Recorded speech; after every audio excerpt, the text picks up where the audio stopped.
Well, okay. Well, we'll do a little bit of both. We'll start out with our defensive coordinator, one of the savvy veterans of the game, man, and been around so much, and Coach Kevin Steele, and it's just so much he brings to the table. But the very first thing I want to go ahead and put it out here because he answered this question, Mark, and we've been waiting on this answer. What is Miami going to play on defense? What is going to be our base? What's our philosophy? Because for the last half decade, it's been kind of up and down since the turnover chain defense of the 2017 Canes that went on to be number 2 ranked in the country, that finally brought that aggressive nature, that blitz happy, that aggressive defensive line front, and also the secondary with some glue on their hands and getting the ball and taking it the other way. We finally got some answers there. So we are going to be a 4-3 attack multiple defense. Now, that's a lot of what I just said. Basically, meaning we're going to have a 4 down front, and we're going to play on the other side of the line of scrimmage at the front. So that's what attack means. What that means is usually going to have an over or under front. What that means is that either your left outside linebacker or your right outside linebacker, your strong or your weak, is going to be kind of close to the line of scrimmage, where they'll be able to play the run or rush the passer, whether the back is to them or away. So that'll be your main focus as far as the front 7. Going to have your traditional 3 technique, your Tampa 2-3 technique. Think of your Warren Saps, think of your Aaron Donalds, a 3 technique that is going to attack the shoulder of guards and get in the backfield. That is his job, is to get to the ball carrier, but more likely than not, the quarterback. You want that person to be more of a pass rush D tackle. So they usually don't get too far north of about 300, maybe 305 at the collegiate level. These are your RJ McIntosh for my Miami Hurricanes fans out there, where they're going to be more of that 285, maybe 290 range. And it's mainly where we are flying off the snap and getting to the quarterback. We're also going to have a 1 technique or 2-eye. Mostly 2-eye, because 1 technique means you're shading the center. You're more of nose guard, big, beefy. We don't kind of have those guys on our roster. So we'll be more of a 2-eye. What that means is that they're going to be on the inside shade of the guard, usually the backside right guard. And they're going to be kind of shooting gaps. Think of a Kendrick Norton. Think of a Gerald Willis. Think of a little bit of Nesta Silvera. He made his bones on the interior there. Their job is to fly off that ball, but you want to maintain gap control because you're the one that's getting the double team automatically. So you can't necessarily just fly back in the backfield and let a center or a guard climb to your backer and you don't make the play or you get washed. And now we got a 315-pounder making a beeline for a 225-pound middle linebacker or 230-pound linebacker, and it usually doesn't look that good. In that sense, you're going to have your 2 traditional 5 techniques.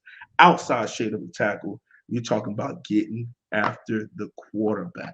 And that's the biggest thing you want on that forefront defensive line.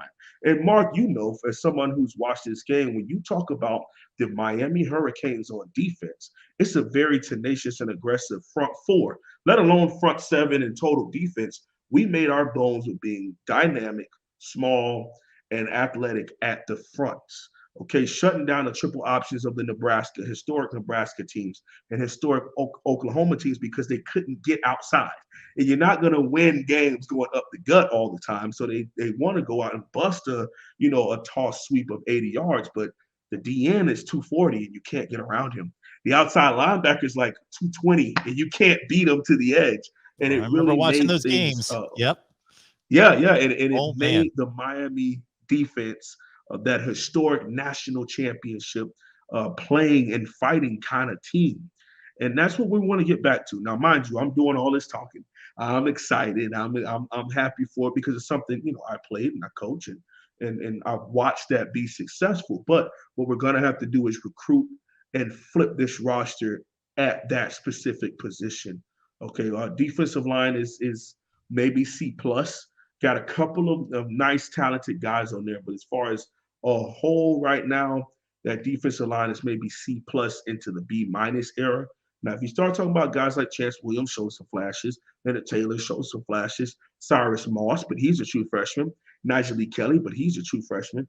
So we don't know what we're going to get from those guys. But Jafari Harvey, kind of been a disappointment. Hasn't really shown up much to us.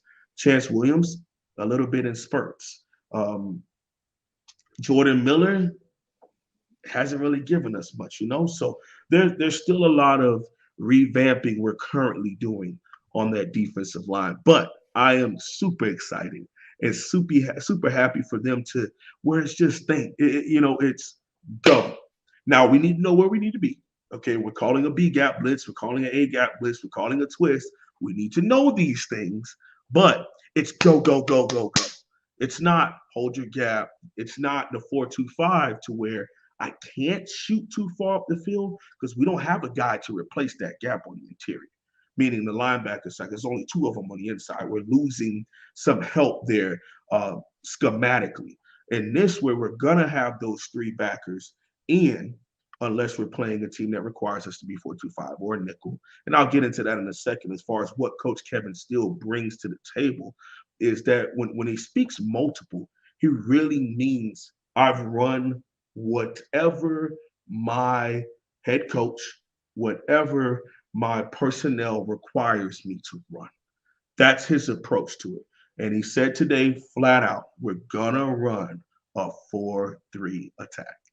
And I'm super happy. And there's some people who I wish could have got a chance to play in this scheme, like a Nestor Silvera, but he's moved on with his life to Arizona State. I wish that John Ford could have got a chance to do this, but he's moved on to the NFL. But this means that moving forward, the guys on our roster currently and later on are going to get a chance. They're going to get a chance to play in a real Miami defense. Let's move a little bit back, about 5 yards or so, to the linebackers. So this has been kind of a big problem for us, Mark, because in the 4-2-5, you need speed. Okay, you need a Justin Flow, you need a Denzel Perriman. You need these guys, a John Beeson, of John Vilma. You need guys that can fly because it's only two of you in the box, and it's more of a coverage defense. Think more of a Pac-12 or an old school Big 12 kind of defense.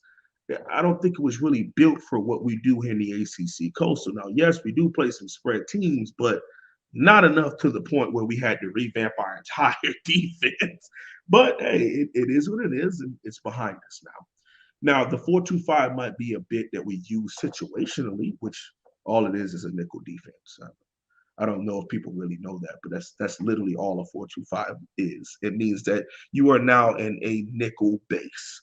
So you just call that nickel back or that the small corner that a lot of people, you call that a striker. And that's just a linebacker / safety hybrid that was invented. So that's what that has. And that's what's going on there. So now we're going to have a traditional 4-3, meaning we're going to have a weak side linebacker, a strong side linebacker, and a Mike linebacker. That part of our roster definitely needs some help. We lose BJ Jennings to the transfer portal, eventually goes on to Indiana. So it's kind of meh with that. Now, we do have guys like Wayman Steed, who gave a little something to us. We also have a Chase Smith, who flashed at a big level for us at the middle linebacker position. Now, on the strong side linebacker, this is where it gets a little fancy, Mark, because now the question is, do we move some of those guys who were strikers back to the strong safety role? Or do we move them to the strong side linebacker role? And now we use that as a speed position where it's a strength and not a minus. It used to be a minus and a weakness under the original 4-3 we ran under Manny Diaz, to where Zach McLeod, number 53, would get stuck in coverage as your strong backer and people would just attack him. So now you have to figure out, where do we want to go with that position? Is James Williams going to move to strong side linebacker? He may not be too happy with that. So let's be careful. Tread lightly in that direction. Are we going to have a Gilbert Frierson now as a true linebacker, something that a lot of us as film evaluators think he could be an NFL guy? if he were to just transition to the backer and just go with it, you got nice size at 6'1", 210. Get a little bit more. You got a nice view from the game. You were a defensive back in high school. You've been playing close to the line of scrimmage as a striker for 3 seasons now.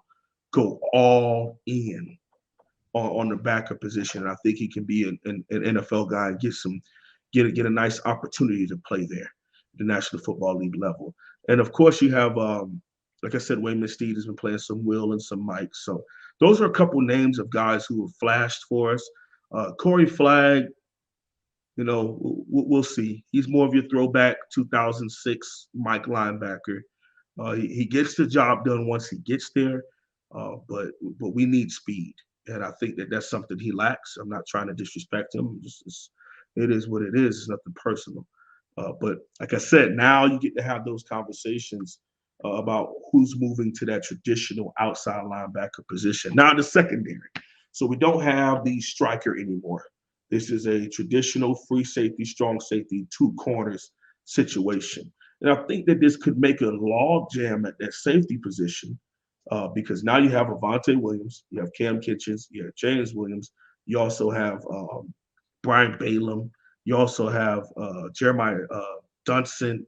It's a lot. It's a lot going on as far as a lot of talent, but that's a good problem to have, if you ask me. And we'll figure it out. And we don't necessarily know now. The studying I've done of Coach Steele's defense, he's not overly subbing. And that's something that those of us who've watched this Canes defense, it was mind-blowing. Like you would make a play and get called off the field for the next guy to run out there, and you just warmed up in the game. So now we'll finally get an opportunity to get guys where they're going to get 80 to 85% of the snaps if they're starters, not people that are going to be out there and every 3 plays you're getting called off the field. So that's a little quick breakdown of the new Miami Hurricanes defense under Coach Kevin Steele. Like I said, man, I'm very excited for the 4-3 attack multiple, meaning that it'll be situational. If we're playing Pitt and Pitt is sticking to that spread concept, you might see a lot more nickel than you would just our base 4-3. But I'm excited for what's going to happen here, especially on the front 4 and what's going to happen as being an attack defense for the first time and tackling. It's a big thing Coach Steele brought up in his presser today. And some people think it's a little shot at Coach Diaz and his funky way of tackling with the Donut Diaz defense, but we'll see. It's one of those things where very, very excited about these young men because in my position as a part of the media, I like to be critical, but I prefer to be able to say, Mark, we kicking ass and taking names, as opposed to coming on here and saying, why is this happening and what is this guy doing? And we're not supposed to do that and questioning everything. For the first time in a while, I'm just confident in what we're going to do on defense, and I can somewhat be a fan. Just be a fan.